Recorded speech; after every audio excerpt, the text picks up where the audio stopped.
Every cave I enter has a secret. Down there in the darkness, there's always a mystery to unlock. Some people are afraid of the dark. Sounds echo seemingly from nowhere. But there are no monsters down here.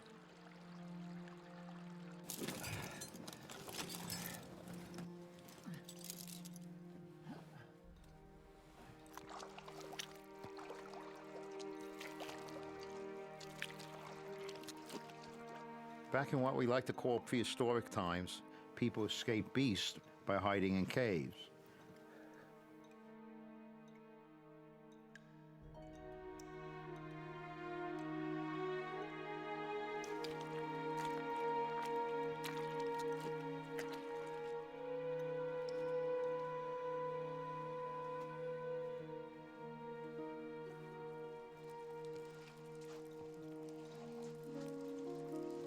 What was so surprising about this cave was that its secret wasn't prehistory,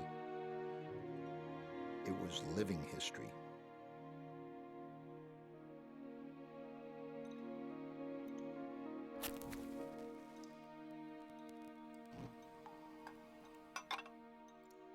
Here we are in the grotto underground, buried alive.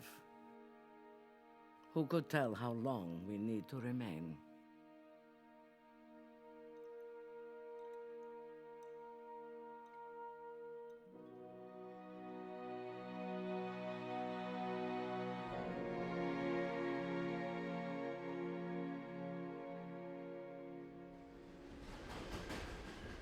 I'm a New Yorker.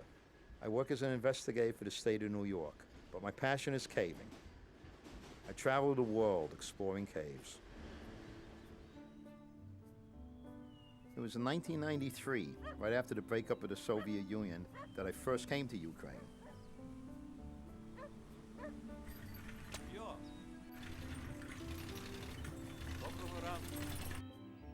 I wanted to research my Eastern Orthodox family heritage, and I wanted to explore Ukraine's legendary Egyptian caves.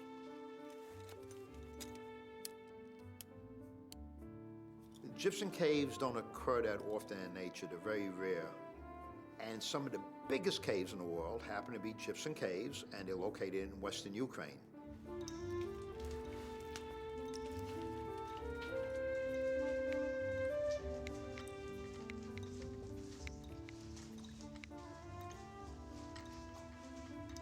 I was traveling through the second longest of the Egyptian caves, the 77-mile-long Priest Grotto Cave, when I turned the corner and stumbled over some objects. There were the remains of stoves. Trenches had been dug to make earthen tables and earthen benches. And I'm not an archaeologist, but I could tell that these things were aged. You start to move some earth around, you find medicine bottles, buttons, a lot of buttons, and a lot of fragments of leather shoes. And one shoe was a lady's shoe. What's either very small woman or child's shoe doing in that cave? Those objects were someone's life. I had to find out the story of who lived there. I began to map all the objects. Each object was a piece of the puzzle.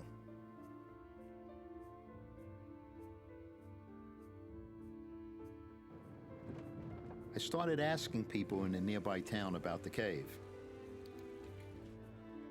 In the early 90s, a lot of Ukrainians were still hesitant to talk to Westerners. I'm rather outgoing, and I smile a lot, and I like talking. Oh, no. People were very hesitant. Nobody smiled.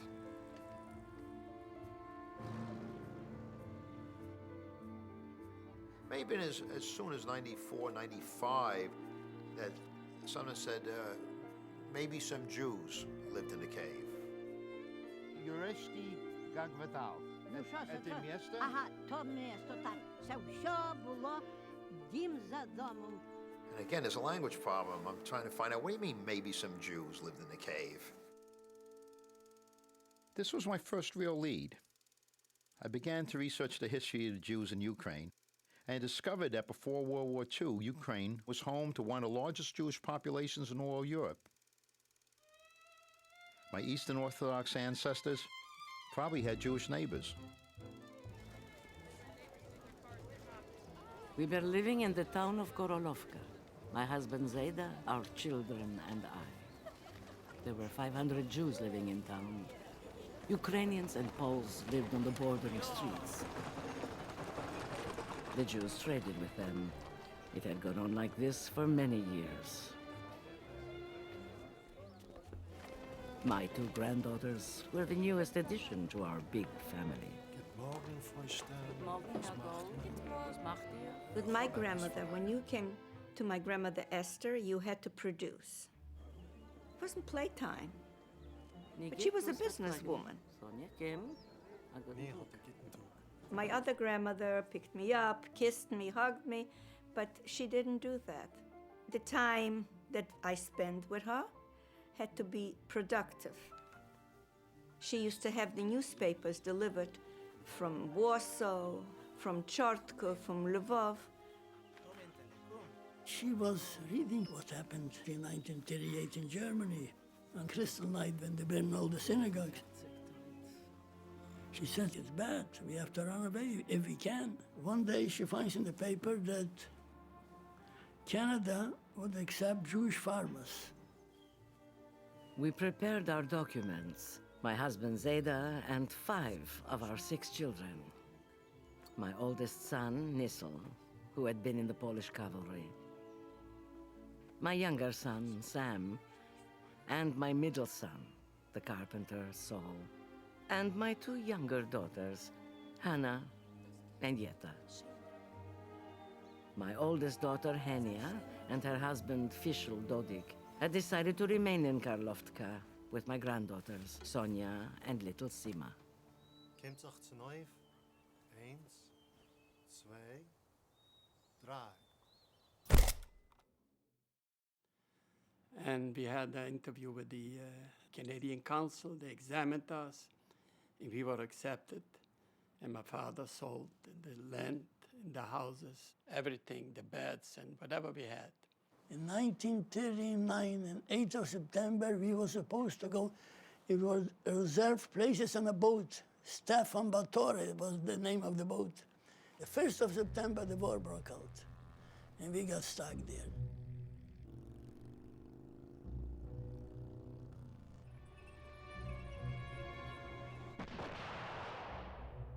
My mother said, black clouds are coming.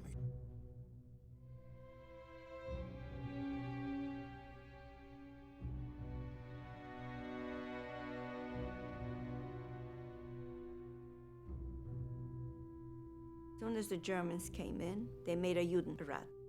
They made Jewish people to be in charge of the other Jewish people. They would tell us, we're going to register all the people between 10 and 50. And they're starting to say that we have to go to the ghetto.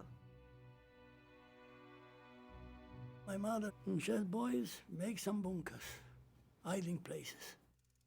And we made those places. We made about 6 places.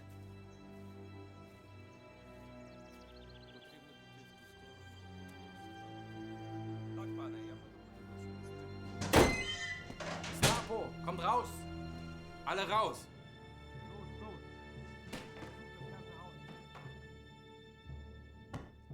Schaut auch hinter den Schränken. I used to sit with my finger on my mouth, and I knew I was not allowed to speak, I wasn't allowed to whisper, I was never allowed to cry. I would have given out everyone. So we were prepared for them. We even prepared sand for the women to throw them in the eyes in case they come in. Ich nehme die Küche. Somehow I figured out that my grandmother is a strong lady. And if I'll be where my grandmother is, maybe I'll survive. Herr Obersturmbannführer, niemand hier. Ja, keiner hier.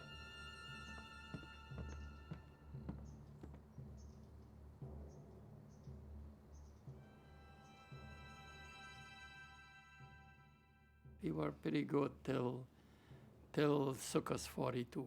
They surrendered the city and they went from house to house and they took away 900 people, more than half of the Jewish people. They took away to Belzec, to the concentration camps, and the rest had to go to the ghetto.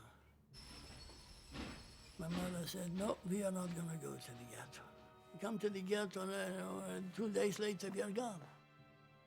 Nissel, she said to my older brother Nissel, you go and look for a place. You go in the forest there, we'll dig a hole somewhere to hide. My uncle Nissel went to Bilcheslotte and he said we should go to Verteba, to the grotto. In the center of the Bilcheslotte Valley was a very extensive cave, which had attracted speleologists from all over Europe. We had no choice. We tried to stick to the family together. That was our goal. My cousin Saul Wexler was with us. There were 3 of us, my mother, my younger brother Leo, and I. My father had gone to New York before the war broke out, but we got stuck. We began transporting Kira nights: wood, kerosene, candles, food, and water. We set up close place, not far from the entrance.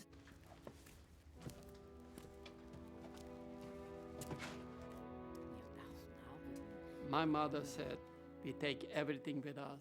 We had everything there. We were equipped. We start building up some beds. Piece of wood here, nail it, 2 pieces of board. We went outside and we brought in some straw, some hay, anything. We came to Verteba. My God, I've got a playground here. I would make believe I'm living in a castle. And it was wonderful not being in a bunker. My grandmother was very worried I shouldn't get lost. You know, the cave had so many mazes going this way and that way. You just had to take the wrong turn. And I was a very little girl.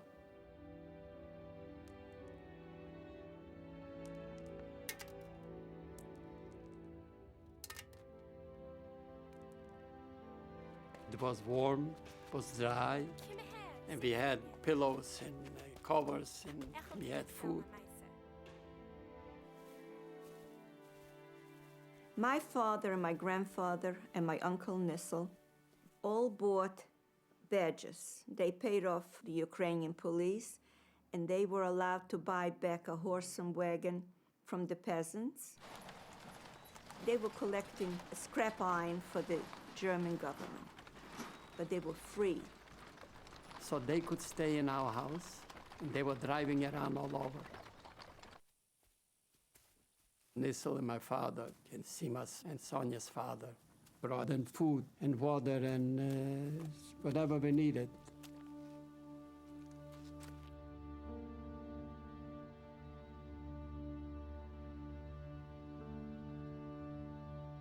I used to explore.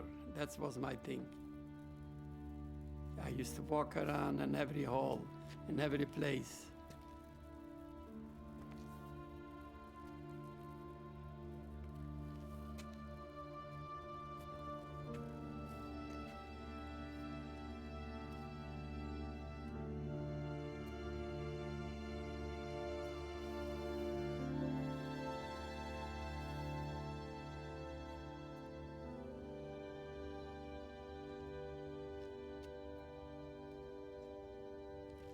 Sam says he could see.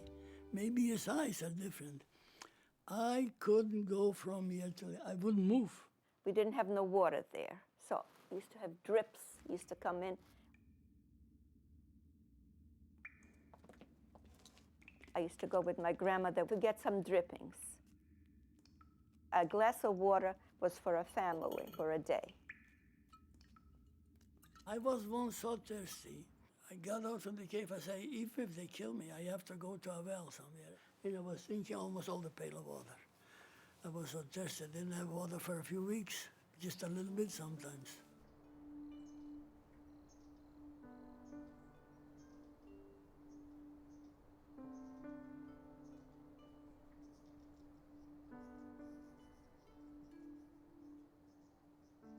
Nissel was our most important contact with the outside world.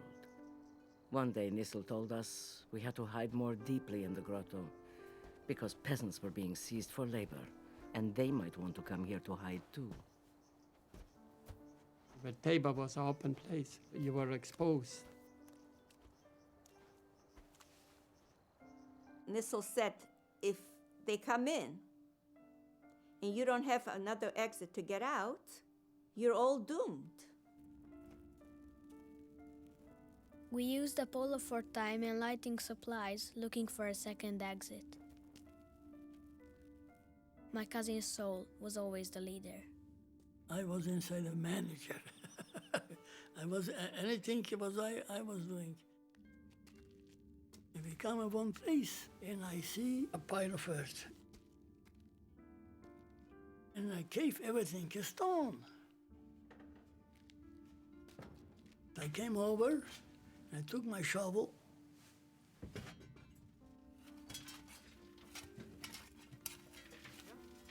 and we see between the two stones that is soft.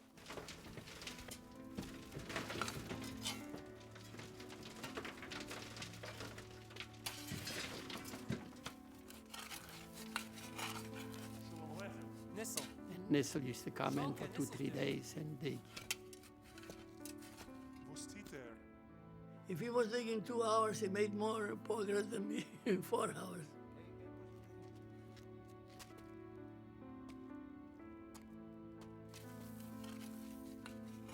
Beautiful ground and very soft to dig. I was digging 3-4 feet in a day. And I helped whatever they needed. They need light, they need a shovel. I wanted to show that I too am one of the boys. One day, I was at the top, and I felt that I have it like topsoil. And I look up and I see a star.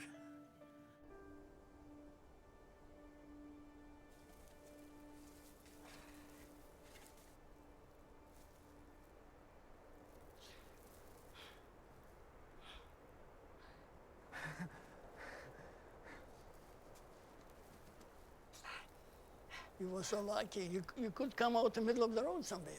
We come out in a field. And then I made from 2x4 like this, a frame all around, and the top covered with earth. Then they went in the village and they took a couple of chains from the wells. So high, it was about 5 stories high, 50 feet high maybe. The chain was hanging down. When you walked up, you hold on to the chain.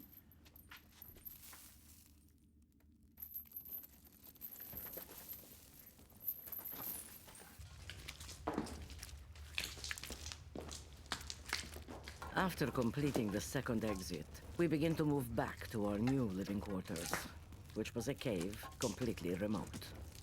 It was all wild and primitive.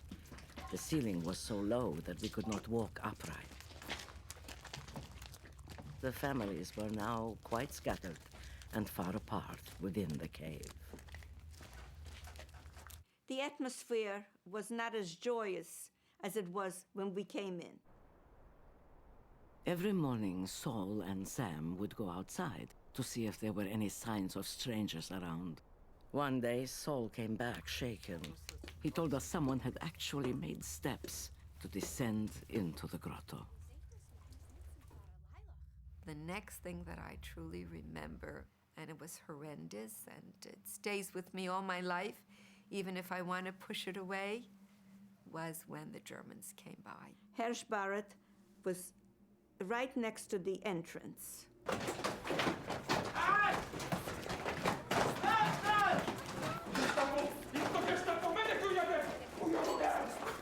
And my mother right away stood up and said to the kids, hide any place you can. I grabbed the axe.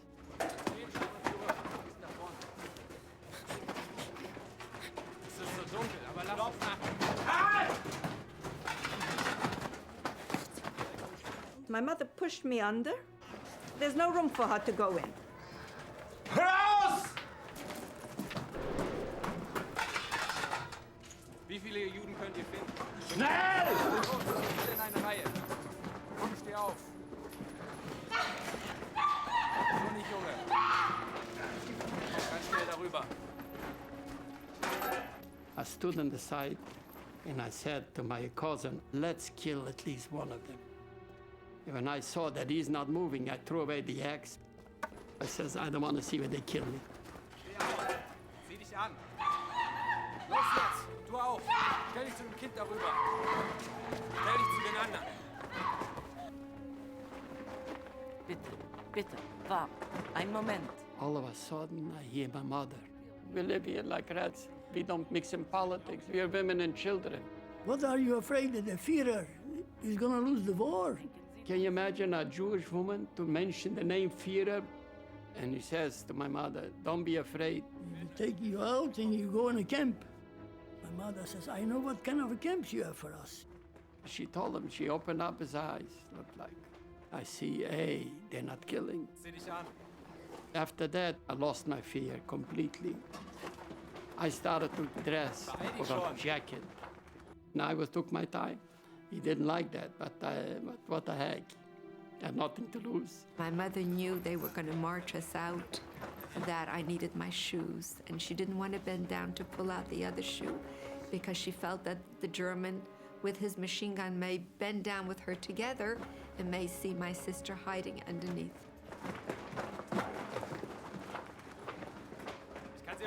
Don't worry, he says, I can kill her right here. Don't bother with this shoe. My mother starts begging him. Herr Sparer pushed out my sister's shoe. Sieh sie jetzt an. Aufgehen. Wir haben keine Zeit. Los jetzt. Sieh sie an. Los jetzt hier. Steh auf. Hör auf zu weinen. Zurück mit dir in die Reihe.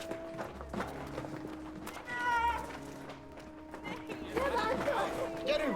Weg schon.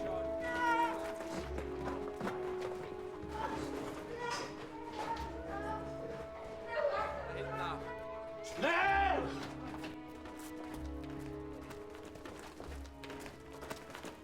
I could hear the noise in the distance as they were leading them away, and the awful wailing of my little brother.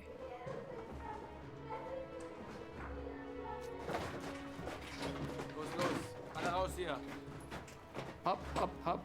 As soon as they turned around, I wasn't very sticking to my mother. She went like this. I knew they came in the dark. Heilung. And I ran right, left. I lie down under a rock.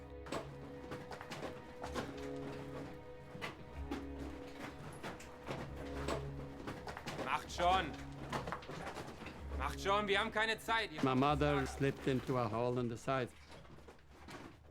Ganz schnell jetzt, Bewegung. Haben wir alle? Ich glaube, wir haben jetzt alle.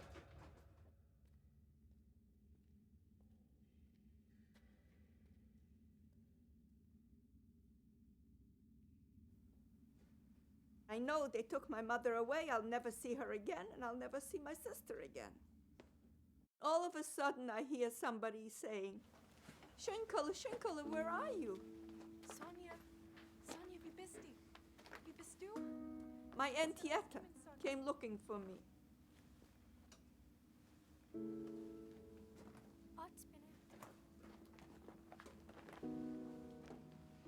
Was kommst du nicht raus? She says, don't be afraid, Schinkel. Whatever will happen to me will happen to you. I'll take care of you. I don't know what happened, or I'm sure I got very scared that I don't remember nothing.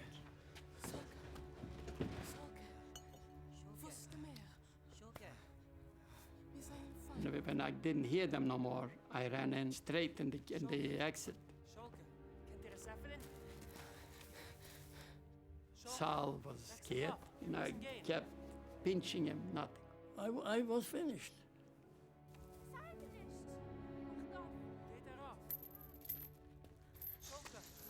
I'm holding on to a chain, and and I'm walking up the steps. People are screaming. Open up the exit, open up the exit. But there's nothing, they can't do it. They can't do it.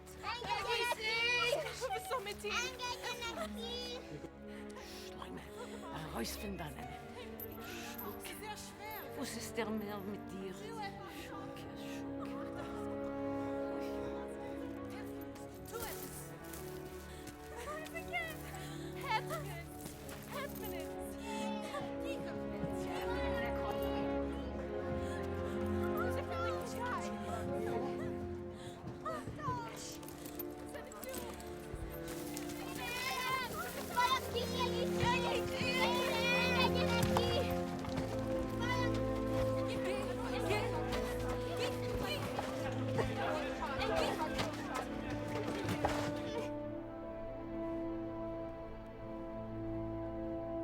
Everybody started to run in different directions. We were like wild people.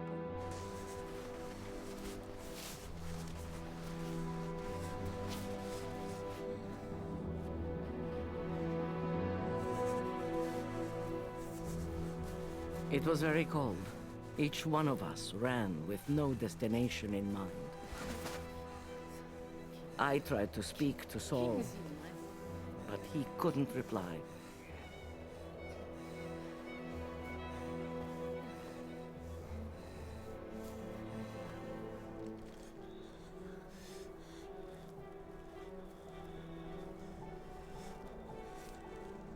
We were only paces away from the guards. We could hear them talk about discovering us.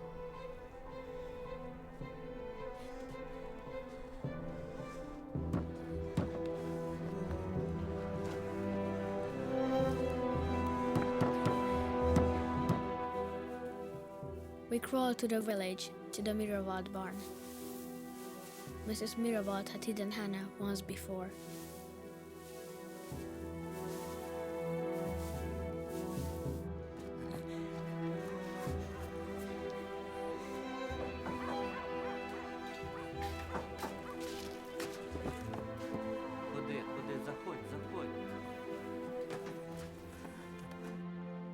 What a mother. What a mother. Bah.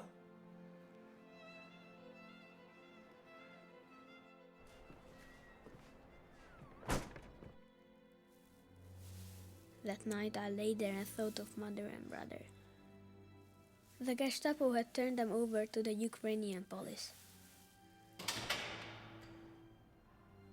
I remember when they put us into that prison room and they put us down on the ground. They didn't feed us. My mother kept saying, "Don't worry, my child, you'll see, we're going to be fine.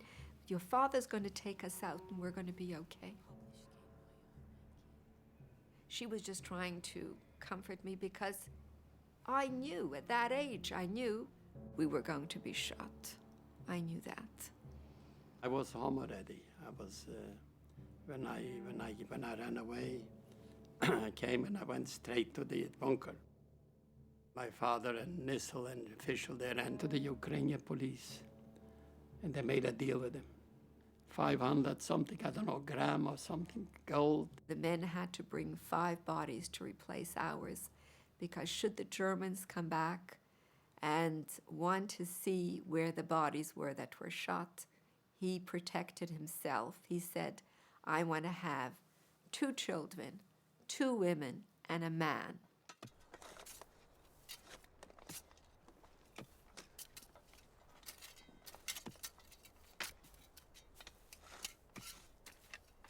And they found 2 women and a man, but they couldn't find any children. So my father said he's not stopping. He's going to look in another place where he thinks there were some children. I mean, that was the only way that they were going to save our lives. The policemen insisted on that.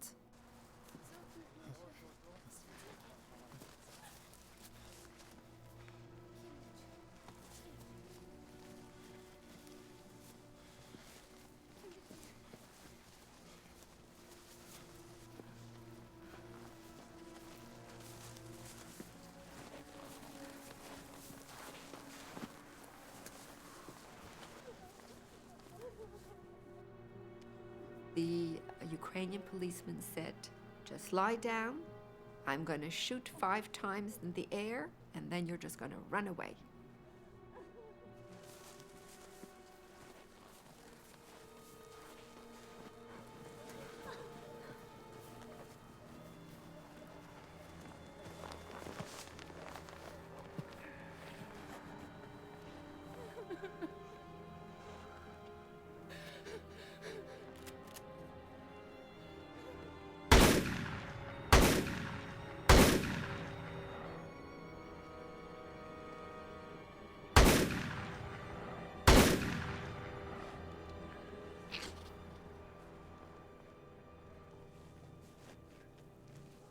We just got up, and my mother started to look why they didn't get up. And that's when we realized that they were shot. When the chief of police, who was a stranger in the district, learned that Saul Wexler's mother was from Bilcheslota, he decided he would not be able to free her or her son. The peasants might see them and report back to the Gestapo.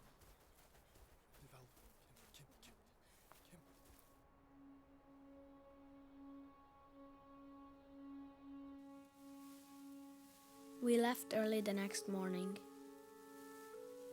It took us a full day to reach the Sturmer bunkers.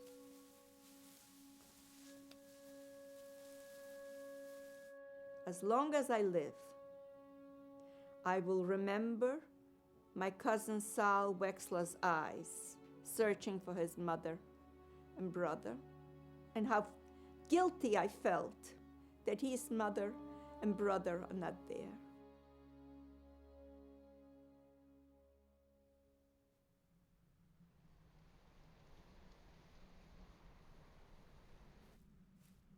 He came in to our house after he killed my aunt to collect the gold and the silver. Got a whole bundle and he went away. And after that, we were in big trouble. We had a order from the Germans, anyone going to be tomorrow, one going to be shot.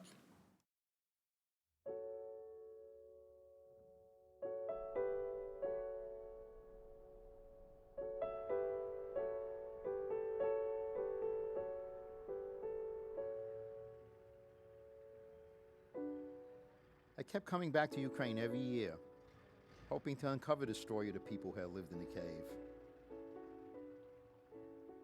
Western Ukraine was one of the worst places for Jews during the war. Less than 5% survived here. 1.5 million Jews were executed without going to the camps. It was a personal extermination.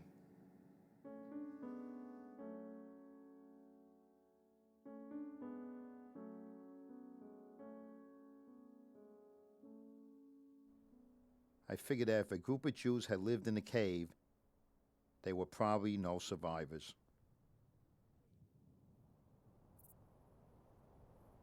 Outside, the sun warmed the fields, which were beginning to turn green. All was awakening to life. But we sat there like condemned men. There was no place on earth for us. Every night I had dreams of my mother and brother, and sometimes in the middle of the day, I would imagine seeing them while still wide awake.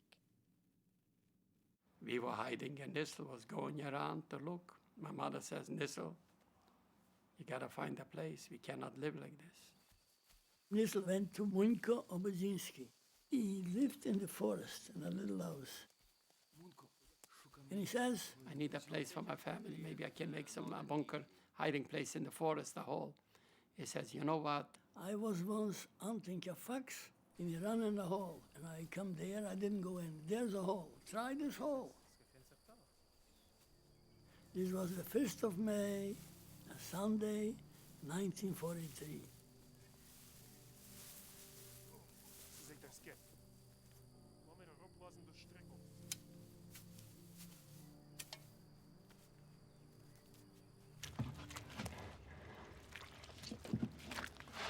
Then we look on the right side of the opening.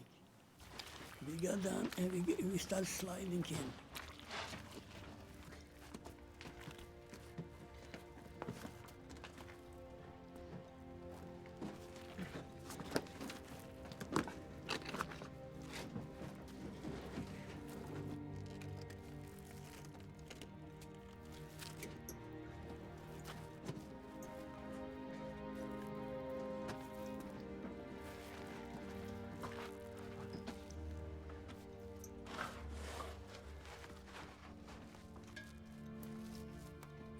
As we were walking, was corridors. We took one passage and we started walking.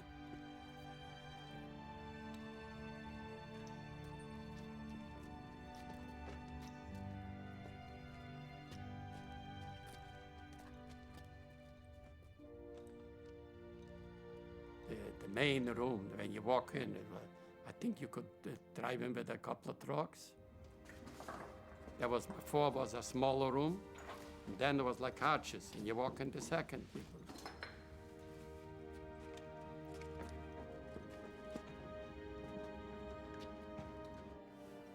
And I touched a little stone, and you roll down, and I hear.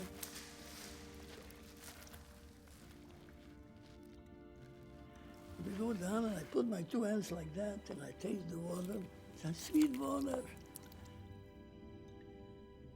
Das Wasser ist gut. So this is the place that we have water, we can live. We went home with good news. They had found the best place imaginable. No human being had ever set foot there.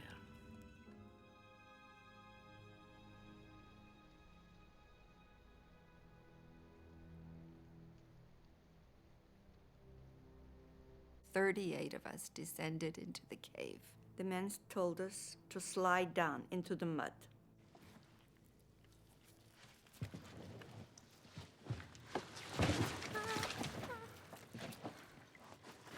Somebody was standing there and they kept pushing you. You know, they were maneuvering you to go down. And you slid in the mud.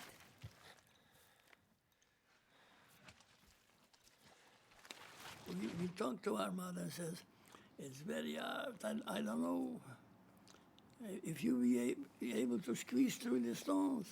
I tried to get through the rocks, but it was impossible. They maneuvered my body and placed me wherever they could, until finally. Boom, she's inside. We got the mother inside. We came and we were very hungry and we were wet.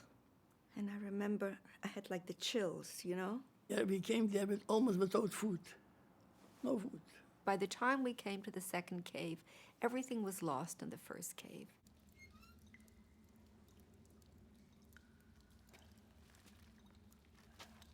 This was with my father in business, so he knew everybody, and he was a very likable guy. There was no bank, there was no money, there was no nothing. But the only thing, if you have a few things, you trade. The miller was a friend of Nisl. And he bought 100 kilo flour.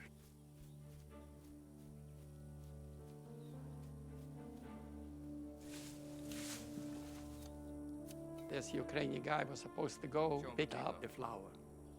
They made a deal with him.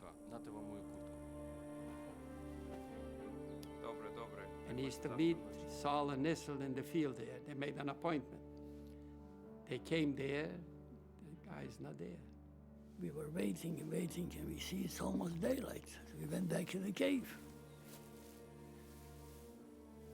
So the next night they went to him. We didn't go to the door. Forced the window, and we got inside. Don't ask questions, give us back the flour. Finally, he says, okay, I got some here in the corner.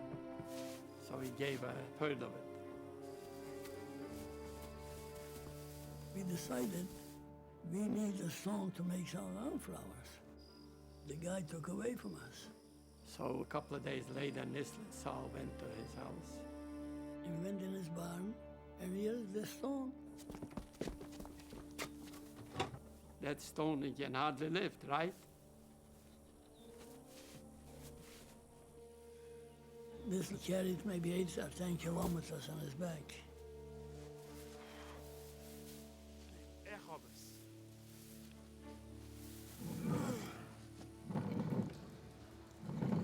Once they got the top stone, they made the bottom stone, grind a little bit flour and a little potatoes, and used to go to the kitchen and cook. Each family had one man or two men that would go out and get food. If they brought in a bread, they brought in the bread for their family. These were the rules. The women never went out. Only the men went out.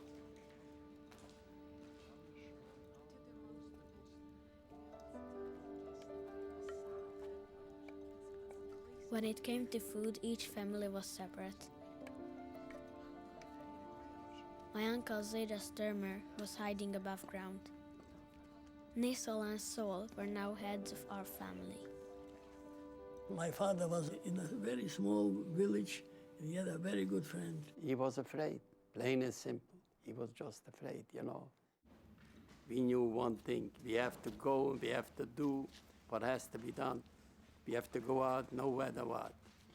If there's no food, we are dead anyway.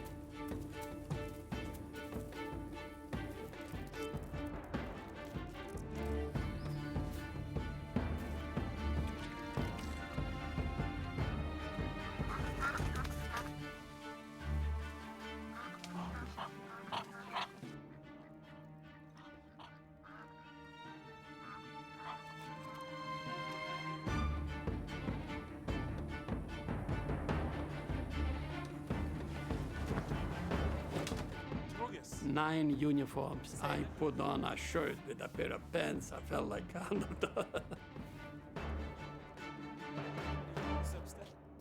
was so much fun.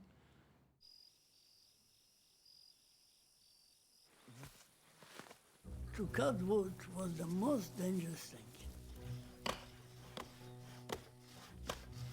It was so noisy. You start cutting and knocking and so on. You could hear it.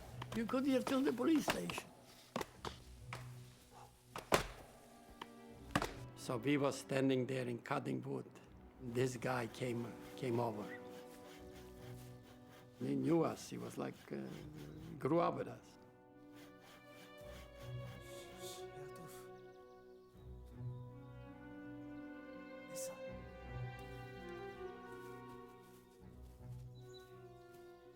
Some people said take him in alive. Some people say kill him. He can go to the police.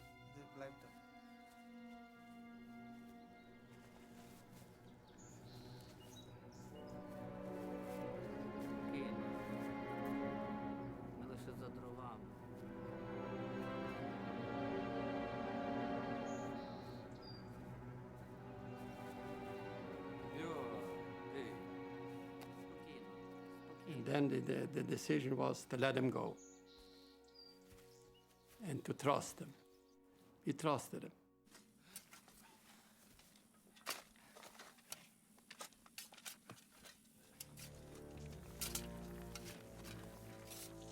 They came with the shovels and with the pigs. And I bet you, they threw in there maybe 25 loads.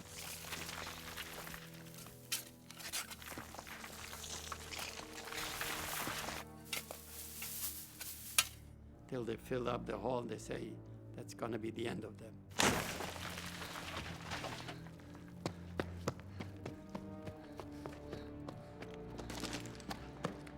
Mendel comes running in. The villagers covered the hall. That's it. We're gonna die here. We thought we were finished. They knew about us. We didn't have another exit. We would all die of hunger here. A fate worse than strangulation. It's terrible. We can't go out, we're gonna die here. I said, wait a minute. The second cave was all over stone, only in the front. There was like a little room there when we came in. And there was a boulder. And on top of that boulder, on the side, I see some hurt.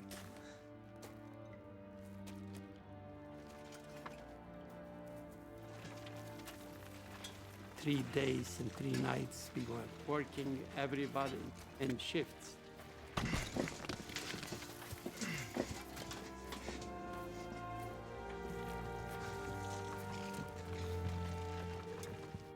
made another exit.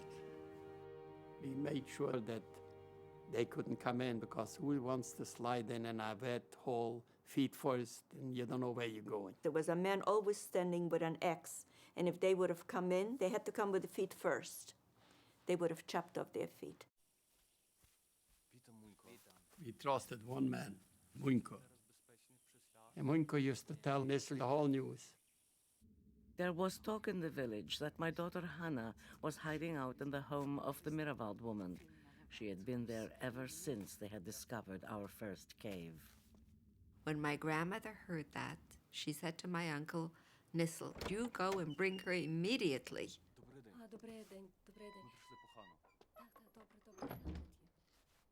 And Hannah came out, and she looked so nice, so clean. The next day, the Ukrainian police came and they turned the house upside down looking for Hannah. If they would have found her, they would have surely killed her.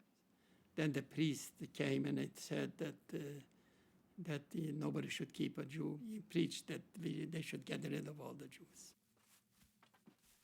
So the farmer came home, he says to my father, you have to leave. He says, run, tikai. We had no friends. All the family was now in the cave. Every time the men returned from the outside, they had bitter news. The police and their helpers had boasted that they had discovered a bunker in the forest and killed very many Jews. Among them were our best friends.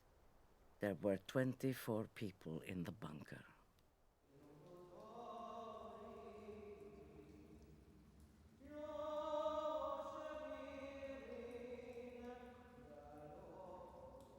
My grandmother kept a calendar in her head.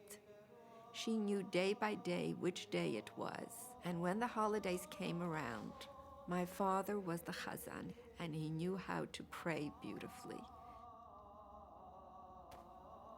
And a whole day in Kippur, we didn't sleep. We fast, and he was praying.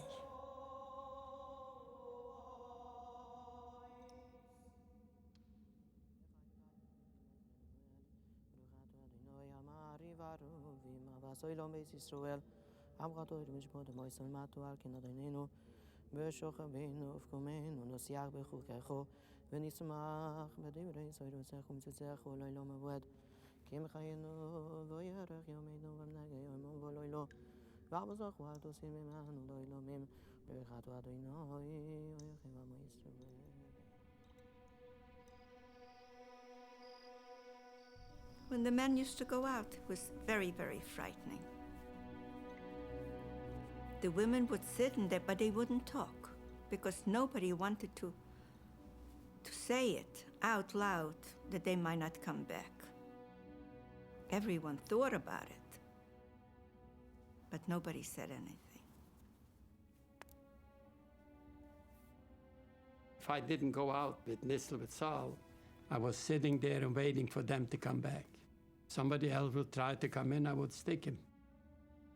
On the evening of the 10th of November, my sons, Nisl and Saul, joined by my husband Zeder, went to buy grain and fuel. Some people in our cave, they had, let's say, a gold chain. They cut little pieces. And the deal was made, and we had to stay over the barn. It was so cold. So we tell to our father, says, what are you going to stay here? It's cold. Go back to the cave. But me and Nisl did together. My father was completely different person.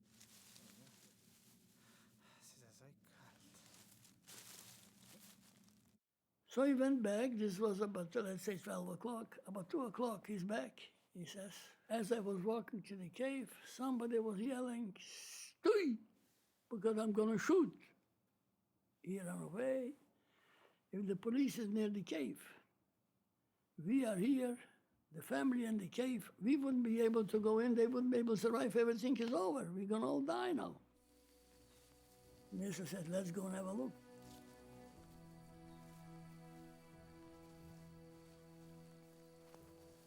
Then I say to Nisl, I said, what are we both crawling?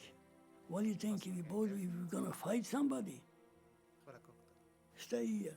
I'll go myself. And I tell them straightforward, listen, if they kill me, you're still gonna do something. But if they kill you, the family cannot survive without you there.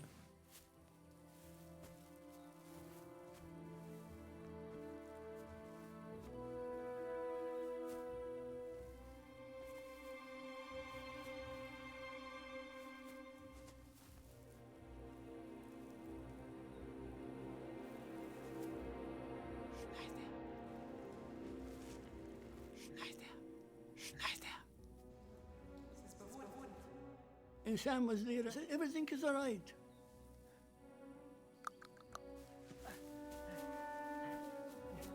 Ist gut, ist gut. Das ist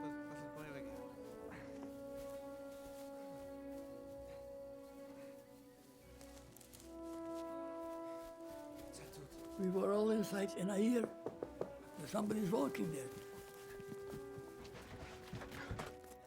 Everybody's inside. How come somebody is outside? All of a sudden we hear shooting.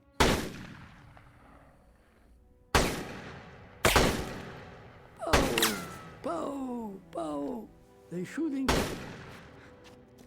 Nissa picked up a big boulder, put it in the hole. He was such a powerful guy.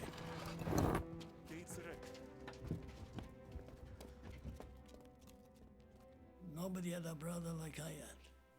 There was no brothers like that.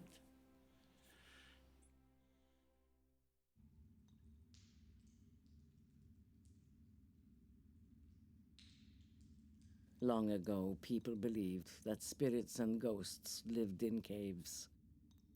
Now we could see that there were none here. The devils and evil spirits were outside, not in the grotto. It was decided we would stay underground for 2 months. Let them think we were dead. Do nothing. Everybody slept. There was no lights, nothing. We slept 18 hours a day, maybe more, maybe 20.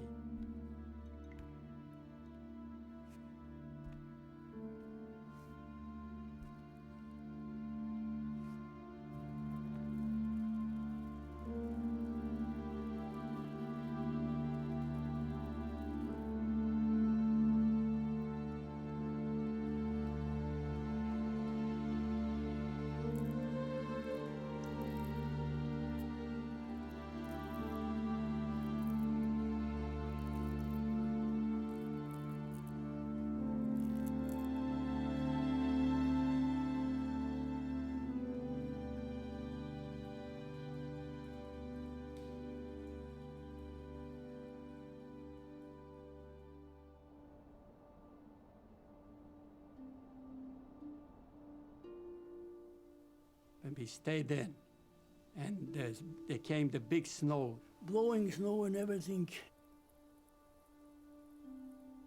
The police came and they looked and they saw no tracks. Nobody comes out here. They must have somewhere another exit. But we didn't have nothing. Christmas Eve, we can go out. They for sure, the police, they were drinking, they're not going to be around here. My Uncle Saul made the sleigh, a collapsible sleigh. Went out in the forest and I brought in two young little trees. I cooked and I cooked. And then I took it out, it was steaming, bent, you tie it on, and let it dry for a day, and here I have one side already. Was not one nail in the sleigh, nothing.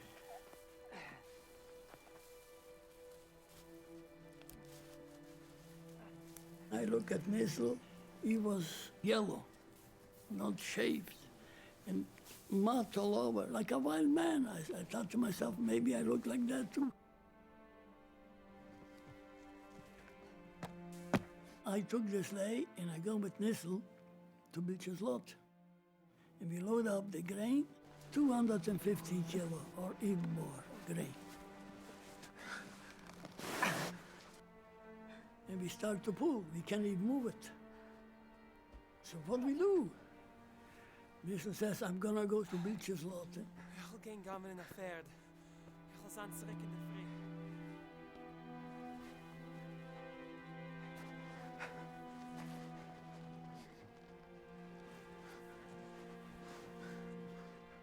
And I was waiting. The meantime was so damp, so cold, terrible.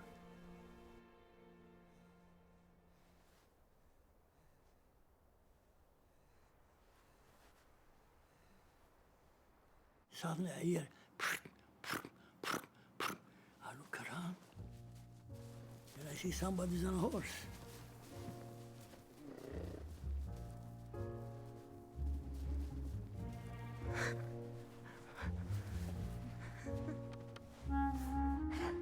I see Nissel comes on a horse. He brought a horse.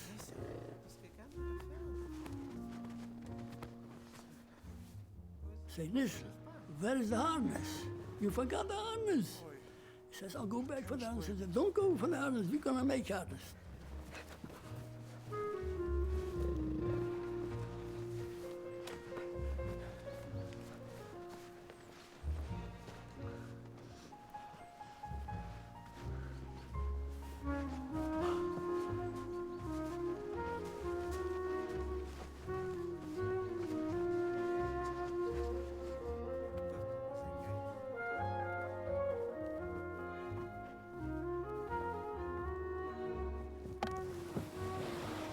Here we go in this horse.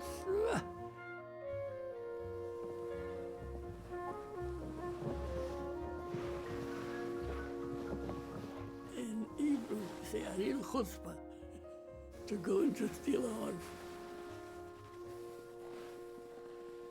Mendel thought it came out. People eat horse meat. Let's kill the horse, have meat. It's a fat horse. It's a beautiful horse. I'm not going to let the horse kill it. Let it run away. Food had become increasingly difficult to procure. We had to consider every bite. We ate only often enough to keep alive. And I used to say to my mother, I know, Mummy, that I'm not supposed to have more food. And you keep giving me food, and I keep eating and eating. But I know that I'm still hungry. But I didn't ask for more. I just told her how I felt.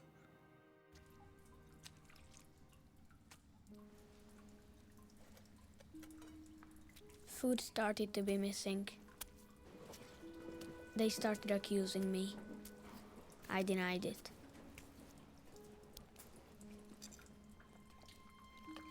I felt guilty and ashamed, but I had nobody.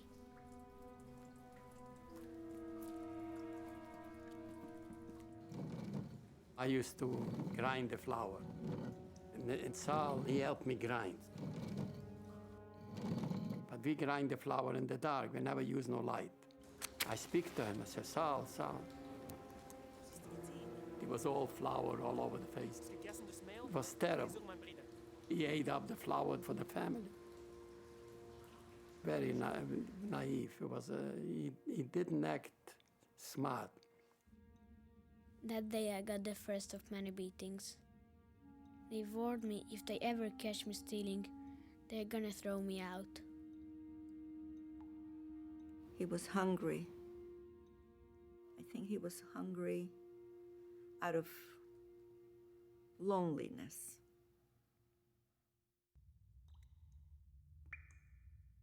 A new problem came to plague us. The underground lakes had dried up. The water was going down and down. It dropped maybe 15 feet when we were there.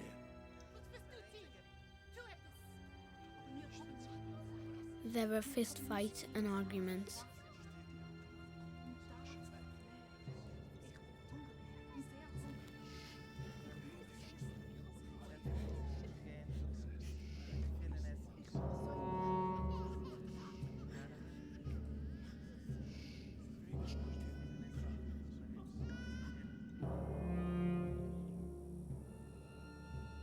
We knew that if the Russians don't come in 1944 in the winter, there's no way that we can live there forever. For how long? For another year, no.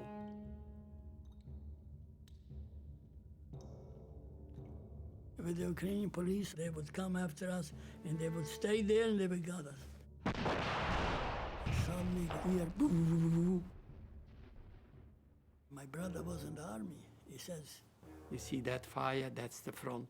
they were going over with tanks. When we got out, we see a tank there, a smashed truck here.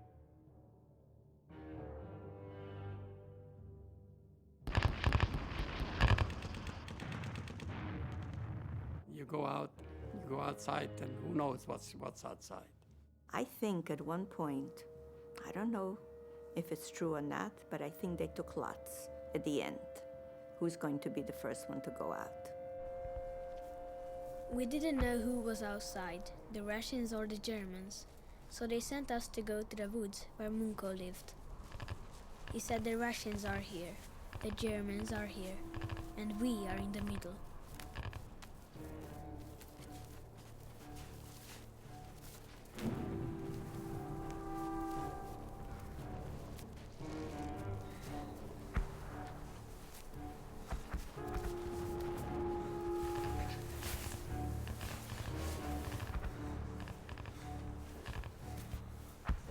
We were stuck outside the cave.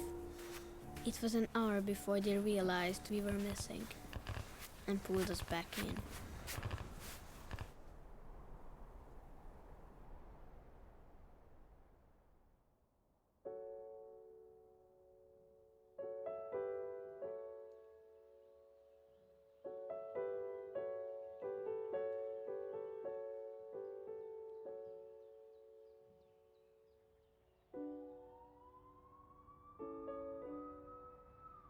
After working on this for 9 long years, I had finally run out of leads. As interested as I was in finding out if this legend or rumor was true, I came to the realization that perhaps not all puzzles are solvable. Then on a winter night in December, I just came back from an expedition. And I was tired, and I was greeted by 40 or 45 pieces of junk mail. And I think it was the next to last one, when something caught my attention. Jewish cave survivor. And I froze.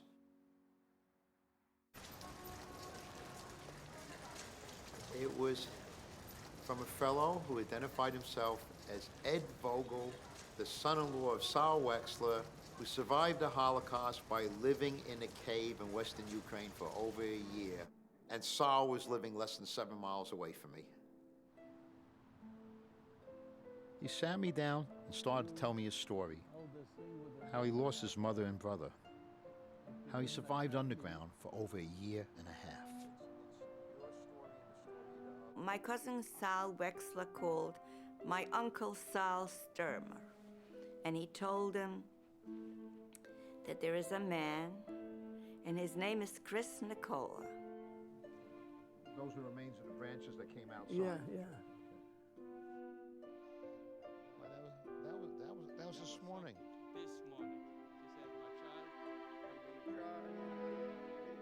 said, my child,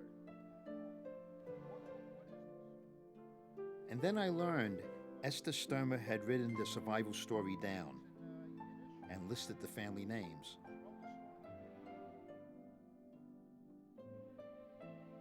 That's when I remembered the chamber in the cave where all the writing.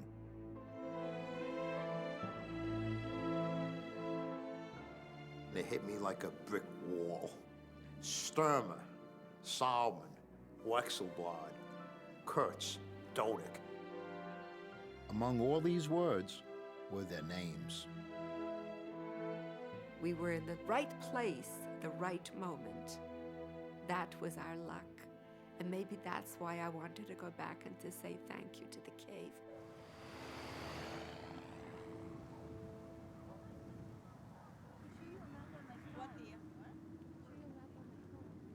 It's with us. We try not to show it, but it's always with us.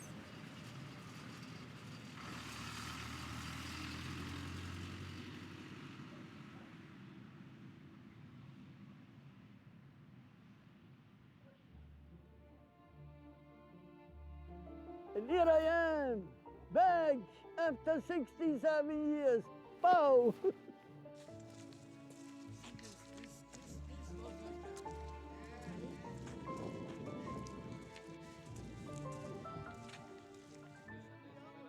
My Uncle Sam and my Uncle Saul have fantastic memories. Well, this piece of land belonged to this family, and this piece of land belonged to our family, and this piece of land belonged to the Dodek family. Then I stop for a second and say, hey, where are the people? Where are the people? I know this. And I knew all the names. This is Rosenstock, and this is Brad Schneider, and this is right through all the people. And nobody there. Where are the people? And this was the most painful thing to come. Very painful.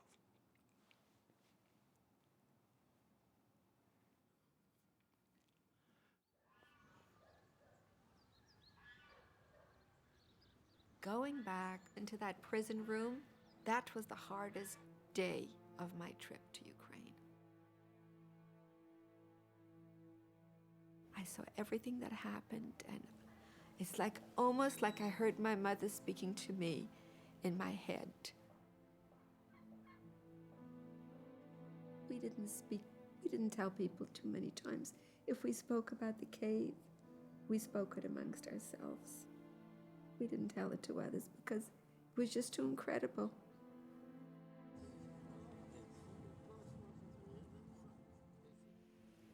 It would be hard for experienced cavers to endure a year underground, not just by the environmental conditions, but also mental conditions.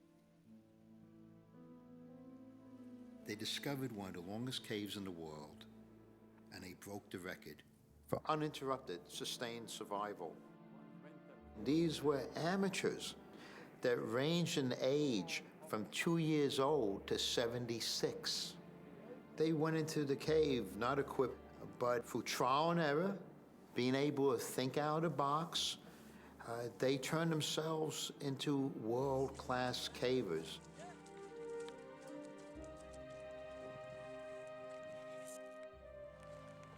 We thought that getting into Priest's Grotto might be too difficult for them. Sam is in his 80s and Sol is 91. But Sam insisted on trying. Okay, Andy.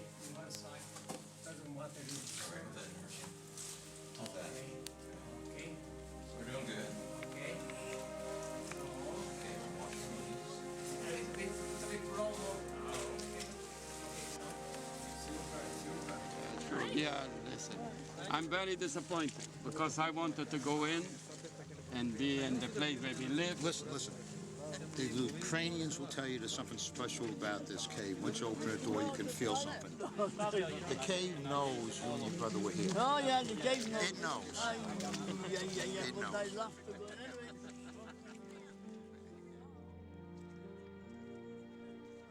What did your mother write in the beginning of the book? What did she write about why she wrote the book?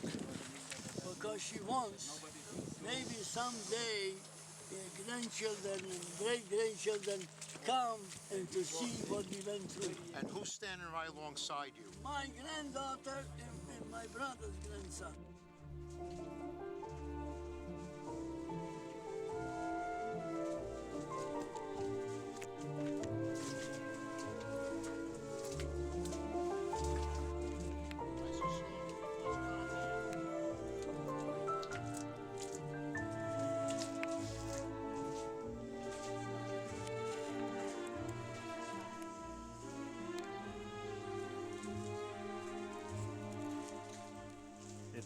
Was my first bedtime story. Everything about the cave.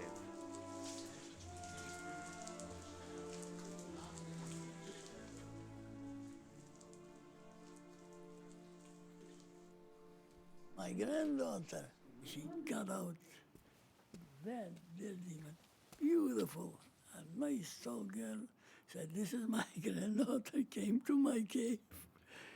This was worth $1 million to see that.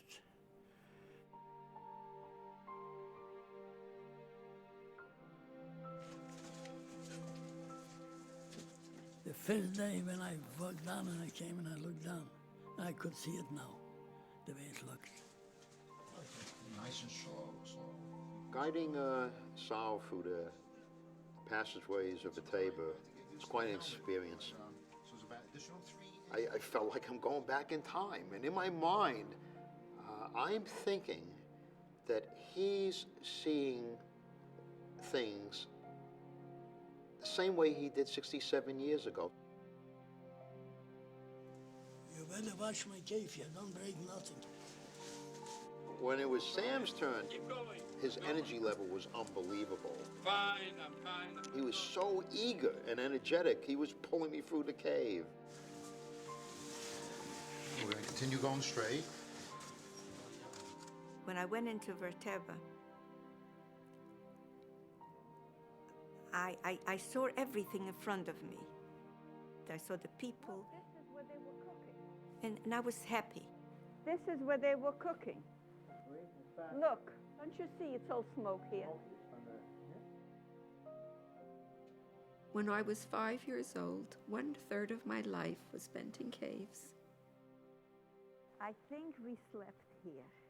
I think this is where we See, Sam, when it gets dark, Yeah. you put just a candle, you're gonna see it's the same cave. Now I know where I am. Let's close all the lights for a minute. Now I feel good.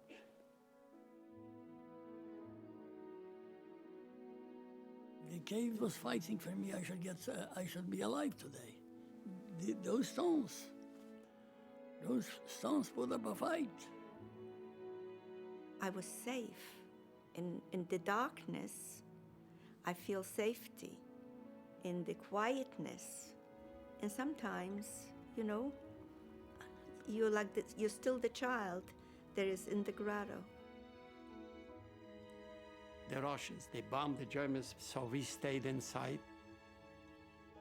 And we told this guy that if the Russians come in, he should put a note and put it on a string and put it down in the hole.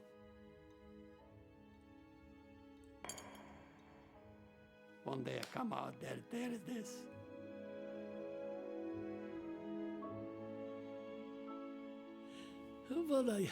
What a noise everybody was yelling and crying and we were liberated.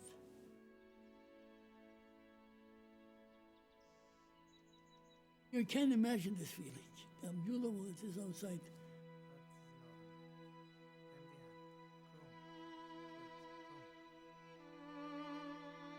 I said, close the candle, quick. It's too bright, I can't see. I forgot that there was a sun.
Not one person came out to greet us and say, hey, these were neighbors. We're so happy that you're alive.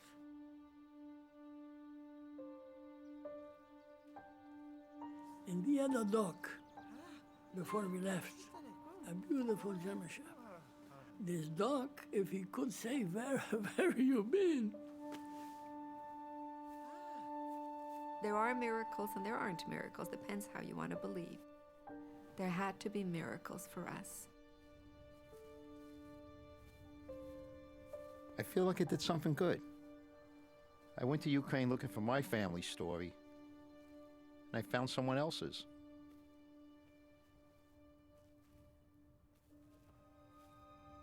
We beat the odds, and they didn't get us.